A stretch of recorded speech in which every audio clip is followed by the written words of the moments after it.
اللهم افتح لنا أبواب رحمتك. সারা দেশে চলমান তীব্র তাপদাহ থেকে মুক্তি ও বৃষ্টির আশায় ইসলামী বিশ্ববিদ্যালয়ে ইস্তেসকার নামাজ আদায় করেছেন বিশ্ববিদ্যালয়ের শিক্ষক ও শিক্ষার্থীরা। সোমবার ২৯ এপ্রিল বেলা ১১টায় বিশ্ববিদ্যালয়ের কেন্দ্রীয় ফুটবল মাঠে খোলা আকাশের নিচে এ নামাজ আদায় করা হয়। এতে সহস্রাধিক শিক্ষক, শিক্ষার্থী, কর্মকর্তা, কর্মচারী অংশগ্রহণ করেন। এ ইস্তেসকার নামাজ আয়োজনের সার্বিক ব্যবস্থাপনায় ছিলেন বিশ্ববিদ্যালয়ের ধর্মতত্ত্ব অনুষদের ডিন অধ্যাপক ডক্টর আবম সিদ্দিকুর রহমান আশরাফী।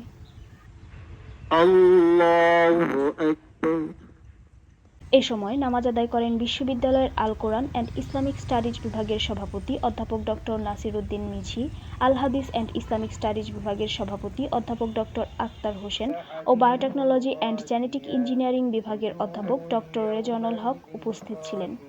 এ নামাজ ও মোনাজাত পরিচালনা করেন বিশ্ববিদ্যালয়ের কেন্দ্রীয় মসজিদের খতিব ও পেশ ইমাম মাওলানা আশরাফ উদ্দিন খান। ইমাম প্রথমে মুসল্লিদের উদ্দেশ্যে ইস্তেসকার নামাজের নিয়মকানুন বলেন। এরপর ২ রাকাত সালাত আদায় করেন সবাই।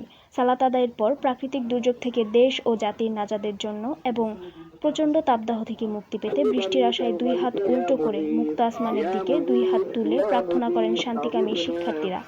اللهم افتح لنا أبواب رحمتك.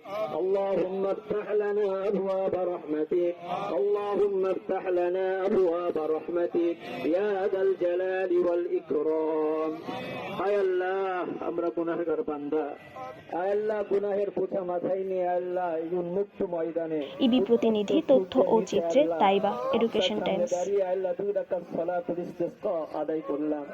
আয় আল্লাহ, আমাদের